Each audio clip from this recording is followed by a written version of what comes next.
Fala aí, pessoal, pastor Adriano Batista aqui pelo Igreja Sem Política.org. Um abraço a todos aqueles que sempre acompanham o movimento, o trabalho que a gente vem, obviamente, representando, com esse objetivo de, à luz do Evangelho do Cristo, traduzir exatamente esse tema, compreender esse tema que é a união da Igreja e o Estado e também religião e política, tá bom?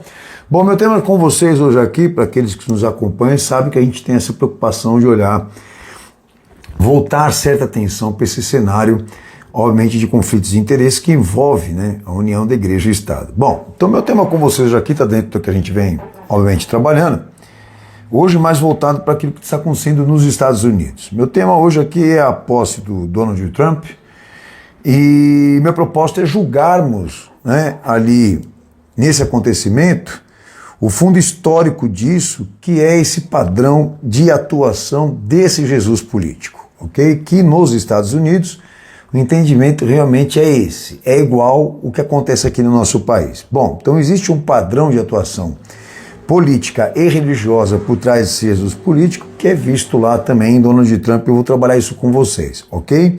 E obviamente dentro de um sistema e de um mecanismo político-religioso, que tem como partida a reforma protestante maçônica, tá bom? Bom, meus objetivos específicos com esse tema também é apontarmos aqui na figura do presidente americano e da sua cerimônia religiosa de posse, certa obediência política e religiosa à maçonaria, que obviamente é comum em todas as esferas da religião e da política, tá? E obviamente isso dentro de um simbolismo, dentro de de um discurso, de um pensamento, tem algumas coisas que eu vou falar, vão deixar em evidências para vocês, é esse padrão de atuação, tá?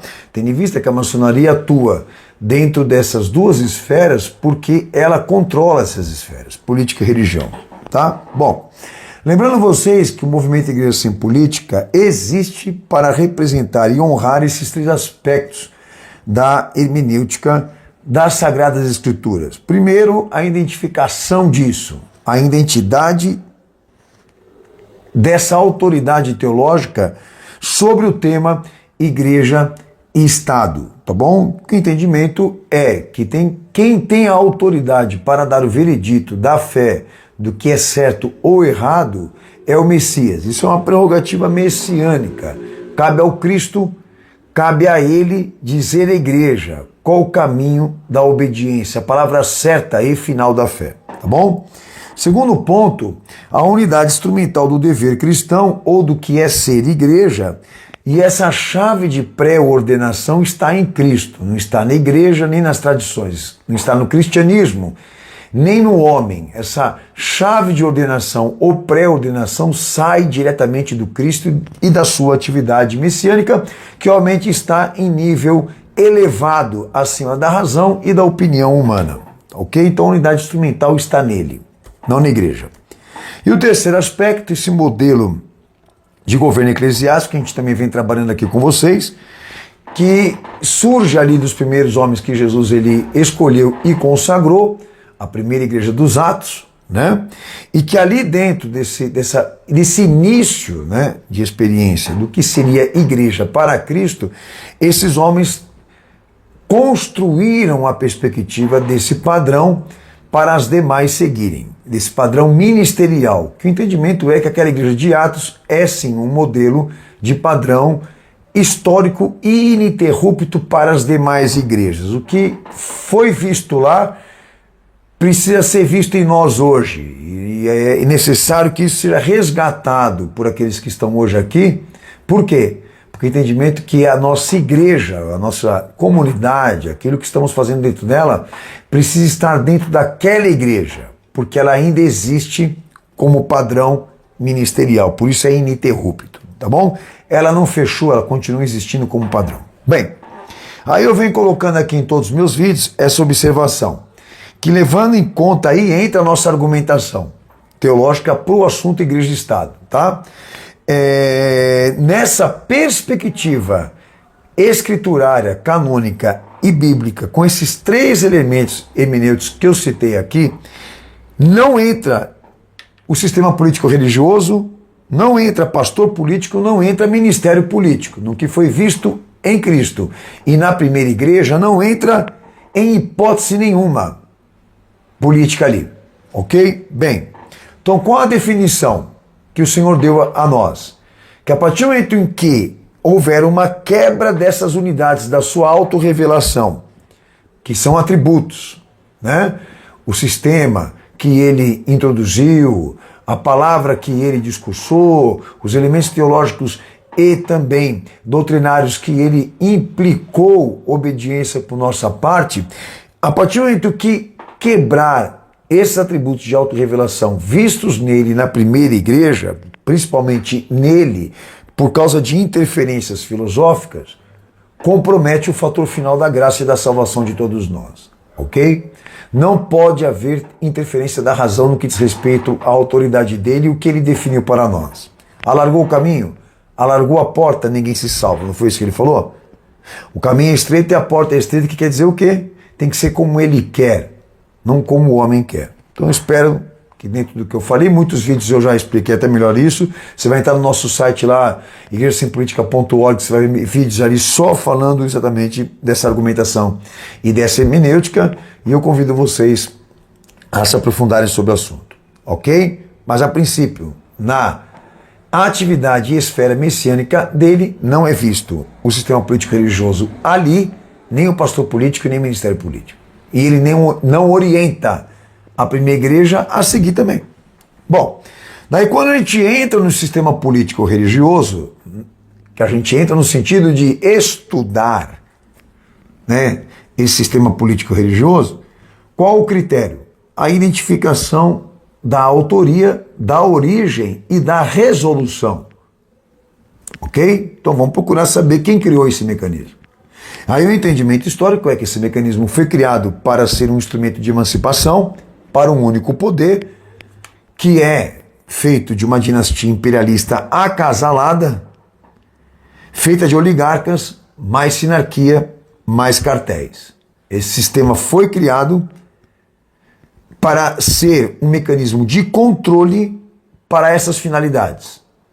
Hegemonia e geopolítica, ok? Que os Estados Unidos mesmo, né, até nos livros de Al Gore, de Klaus Schwab, assumem isso. Quanto o protestantismo rendeu para os Estados Unidos para ter essa hegemonia geopolítica que hoje usa para favorecer a ONU. Não tenha dúvida disso. Por mais que agora não seja tanto, né? Então esse fenômeno de unir igreja, Estado e religião política é inteiramente maçônico.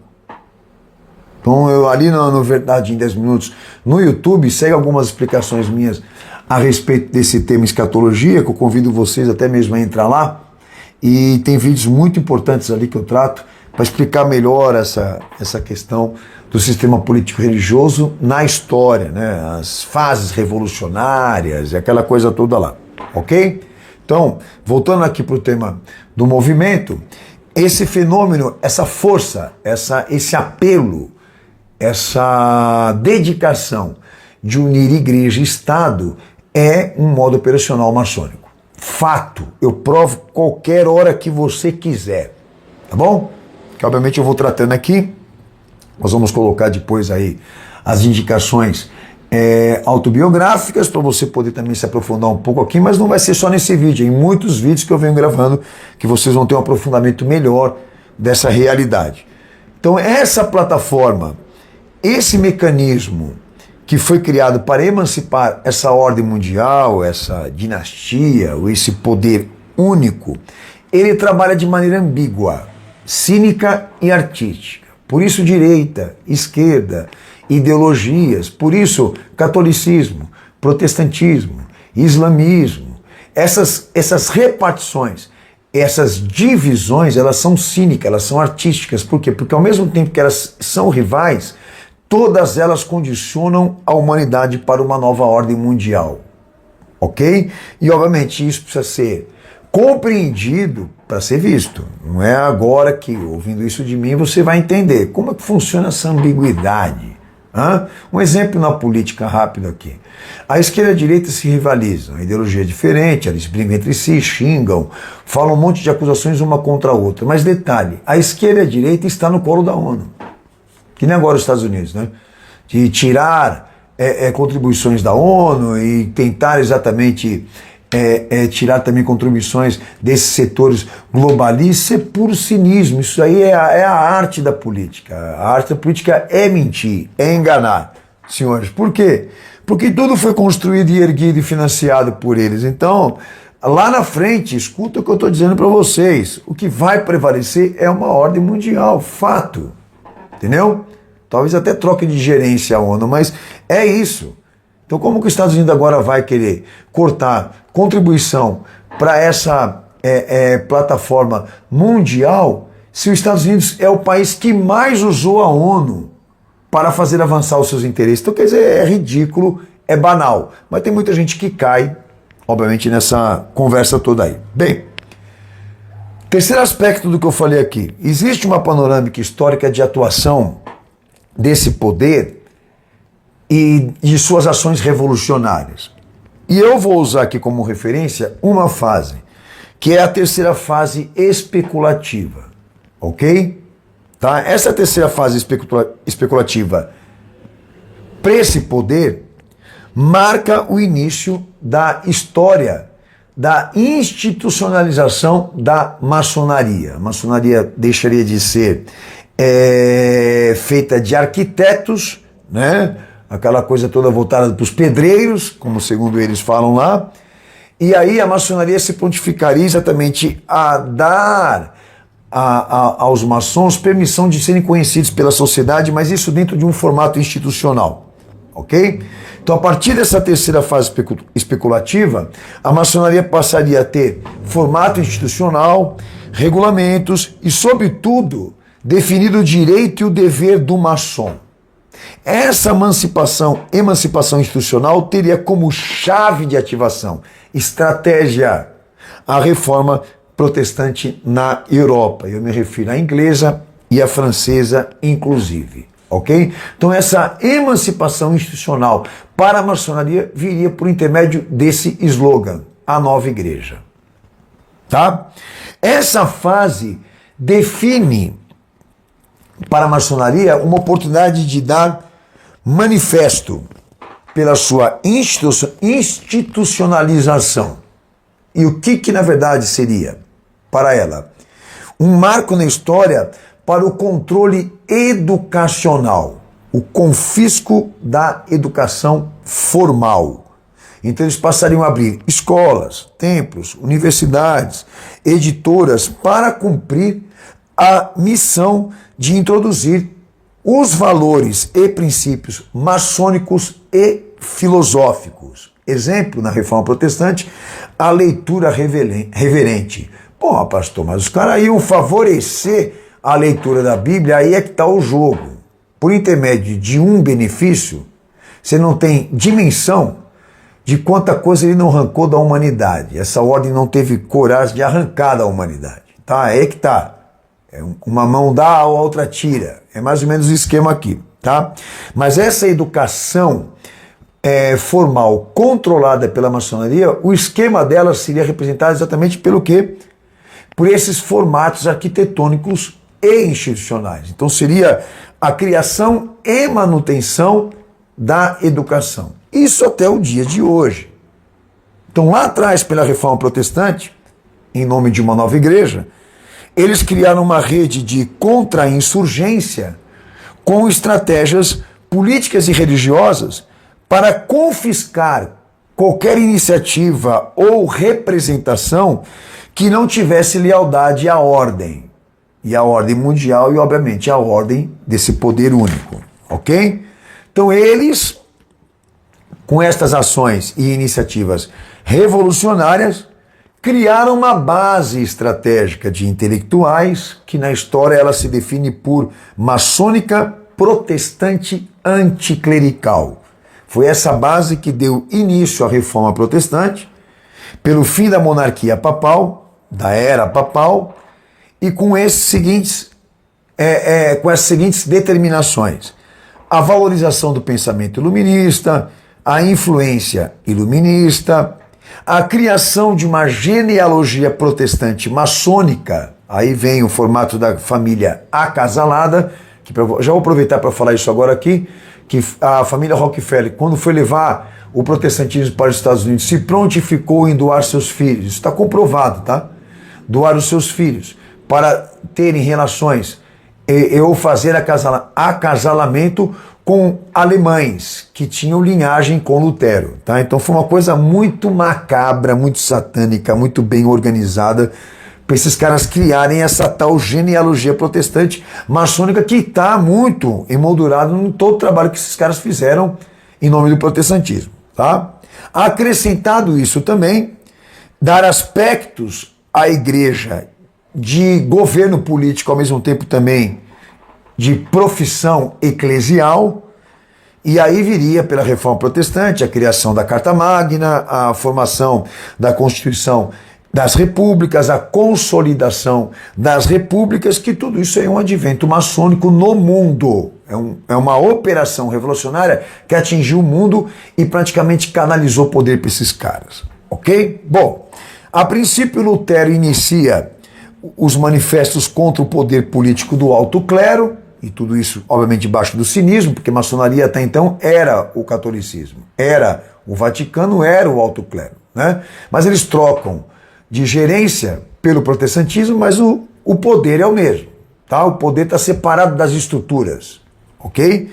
E o poder está deixando claro aqui que vai trocar a autoridade dos papas para os pastores, líderes, protestantes e igreja, mas o poder que controla tudo aí é o mesmo, ok? Lutero dá início a esses manifestos para a derrubada da era papal, e aí, mais à frente, Calvino, Zwinglio, John Knox passam a ter iniciativa de fazer o que eles falam lá nos documentos maçônicos, né? Dar início à peregrinação teológica do calvinismo. Daí vem a formação de centros de ensino teológico na Europa, mais precisamente lá em Genebra, para dar início à formação de uma liderança eclesiástica feita de pastores maçons. A princípio, a Confissão de Fé de Westminster foi redigida, foi criada pela ordem maçônica, ok? Aí começam a ter início a construção de templos da presbiteriana, batista, metodista, e todos esses templos eram maçônicos e todos os pastores eram maçons de 33º grau. E os templos eram usados para que as reuniões fossem feitas lá. Eu me refiro às reuniões da maçonaria, ok? Então, tanto a igreja como a república são esferas que a maçonaria atua e controla até o dia de hoje de forma institucional. Tá? Esses templos maçônicos, inclusive, eles deram aquele aspecto, né, de governo eclesiástico, no qual o poder dos pastores fosse político, e inclusive usassem desse poder político para representar uma classe cuja ênfase fosse a formação moral e intelectual da virtude, que é o que acontece hoje aqui no Brasil com aqueles que foram para a política e são pastores e representantes evangélicos. Tá? Nota que a similaridade é a mesma.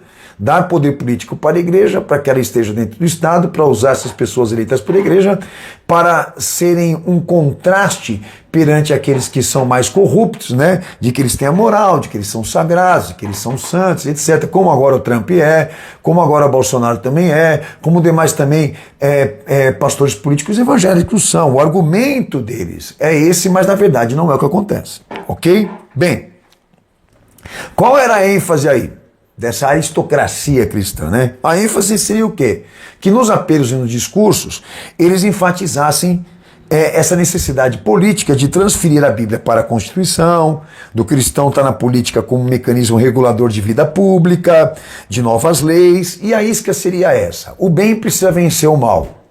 Só que detalhe, na prática, a política que funciona aqui é essa: o bem financia o mal.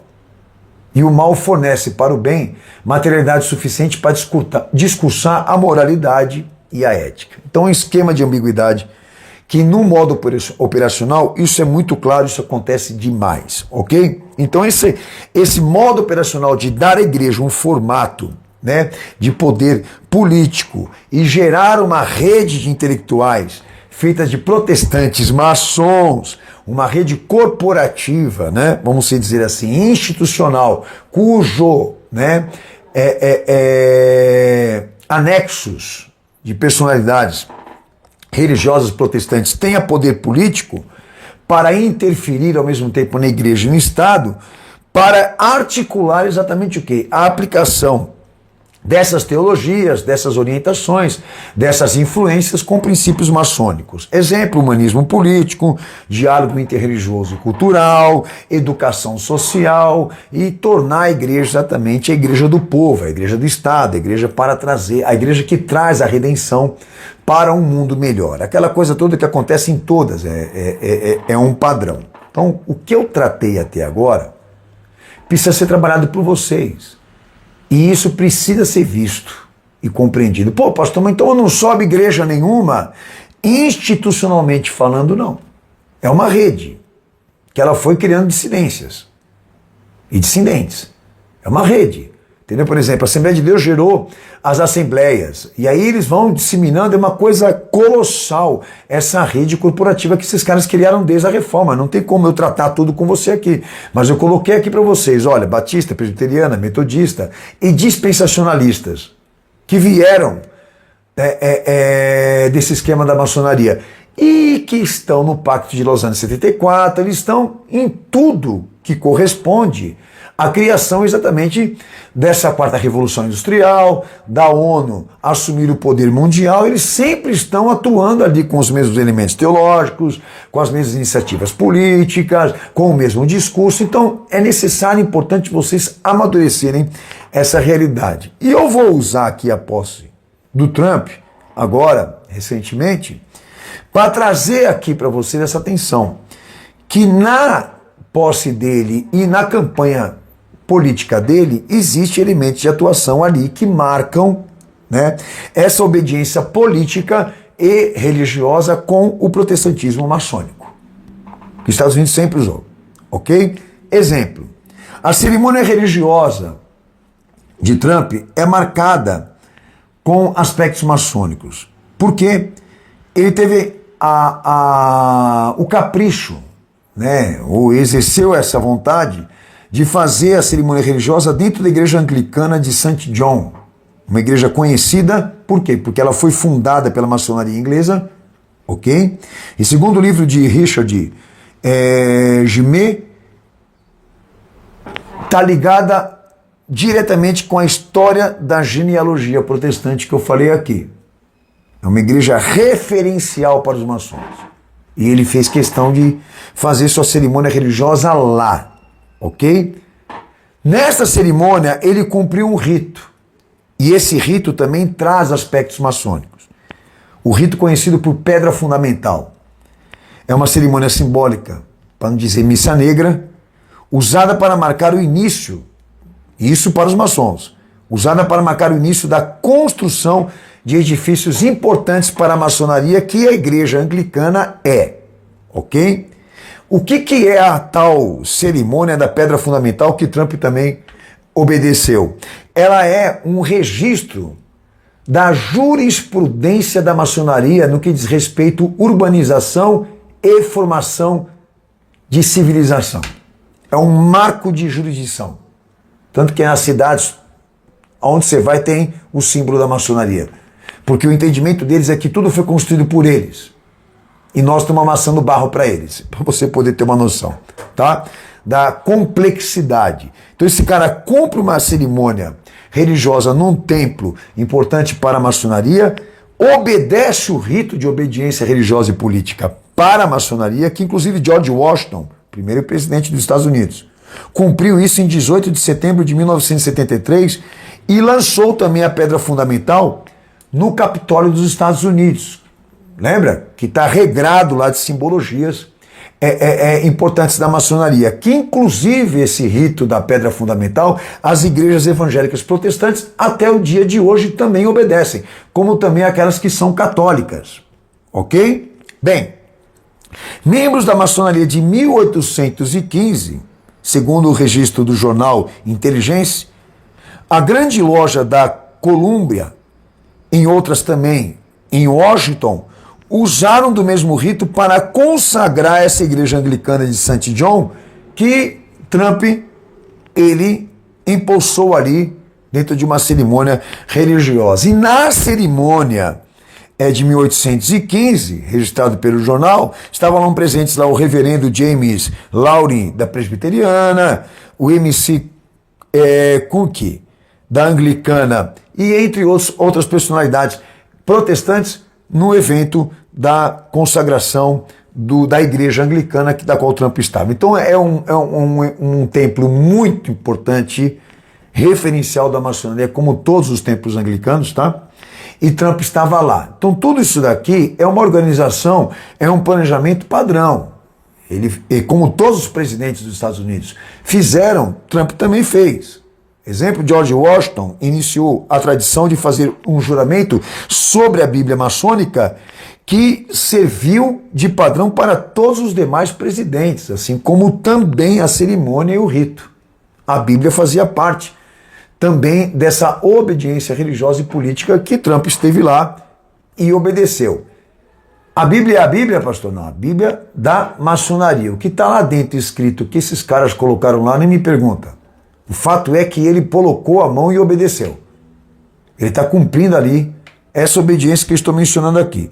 Que segundo a tradição da maçonaria, esse ato de impor as mãos sobre a Bíblia firma-se ali a legitimidade que a maçonaria escocesa do rito York teve um papel importantíssimo na fundação de todos os países, inclusive dos Estados Unidos.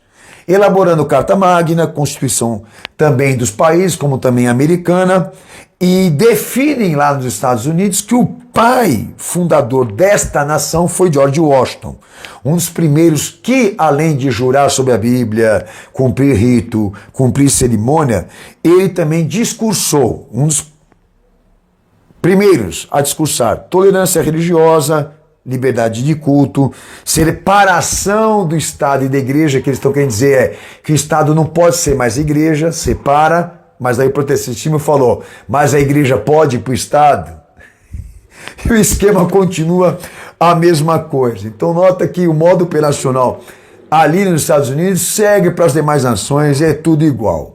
Trump, exemplo, personalizou Bíblias para fazer a sua campanha presidencial, foi buscar o nome de Jesus e da igreja para poder ilustrar, né? Ou isso, dar um brilho, né? Para aquela cara patética dele como todo político, que é um mentiroso e um oligarca, para fazer exatamente gerar essa confiança pública.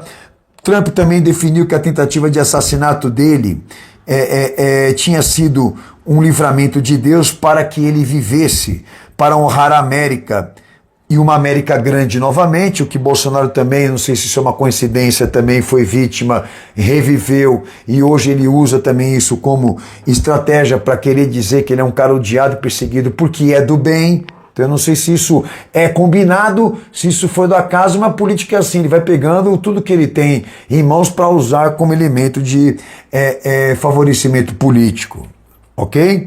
E nessa pegada ainda, Trump, além de usar a tentativa lá de assassinato contra ele como um merchandising político, também montou um escritório da fé ali na Casa Branca, e com a ajuda de quem? Com a ajuda da família do Billy Graham. Filho do Billy Graham, Frank Graham, foi lá, discursou e fez o seguinte comentário: Deus impulsou esse presidente. Então, tudo isso para fazer a humanidade e a sociedade americana acreditar que eles estão colocados lá por Deus, e não pela maçonaria. Aqui na história, pela maçonaria, senhores. Não foi Deus que colocou lá, não. Entendeu? E detalhe, e como fundo musical da posse do Trump, o hino da Batalha da República, glória, glória, aleluia. Você não sabe se você está dentro do Estado ou da igreja, e a sensação é essa, Deus está aqui e a política também. E Trump, depois dessa cerimônia, ainda se antecipou a fazer reuniões religiosas ecumênicas com democratas, defendendo democracia, blá blá blá blá blá blá blá blá blá blá. Então Então aí o que acontece? O padrão operacional para os demais países é o mesmo. O pastor político em todo o país, ele atua exatamente com os mesmos moldes. Aqui no Brasil a mesma coisa. Receber uma unção de Deus para governar, entendeu? Como cristão, e os moldes seguem exatamente para esses detalhes. O mesmo discurso político, o mesmo argumento teológico que é maçônico, direitos humanos, democracia, liberdade, igualdade, blá, blá, blá, blá, blá, blá, e a institucionalidade, porque todos estão alinhados às mesmas corporações. Inclusive na posse de Trump nós tivemos lá a presença lá de personalidades do meio tecnocrático, né? Inclusive se preocupou em colocar alguém do meio tecnocrático também no seu governo, Elon Musk, que é uma personalidade que vai fazer, acelerar tudo aquilo que na verdade o Fórum Econômico Mundial definiu para a era digital, e etc. Carl Schweber vem pregando, o profeta da era robótica vem pregando. E na cerimônia mesmo de Trump, a gente teve lá a presença de personalidades desse meio industrial, que eu estou tentando achar aqui, vamos ver se eu consigo aqui. Ok, o dono da Meta, Mark Zuckerberg, fundador do Amazon, Jeff Bezos, o CEO da Apple, o Tim Cook, estavam na igreja. Inclusive o presidente da FIFA, Gianni Infantino, né, e também da Federação Internacional de Futebol, então, ou seja, personalidades que estão dentro do circo, palhaços que fazem parte do esquema. Senhores, tudo para chegar na seguinte conclusão, ok? Eles precisam da igreja, eles precisam da Bíblia, eles precisam da religião. A religião é um mecanismo de anulação, de anonimato, como também de iniciativas. Tá? Foi criado para isso, para ser uma quebra de anonimato e para ser uma quebra também de iniciativas. Então tudo que eu estou falando aqui para vocês aqui é anonimato e autonomia. Desculpa, anonimato e autonomia. Foi criado para isso, assim como a indústria, a política, a religião funciona com esses objetivos. Então, o que está acontecendo agora nos Estados Unidos com a ajuda da igreja se repete de novo nesse cenário de desgaste político. E o que o Trump, na verdade, está fazendo lá é gerar essa força para fazer, obviamente, acontecer algumas coisas aí na frente que a gente vai descobrir. Seja como for, esse pastor político, esse ministério político não tem a bênção de Deus, tem a bênção da maçonaria. Senhores, um abraço para vocês, segue a pesquisa, segue o curso, a gente volta com mais novidades para vocês. Deus abençoe todos.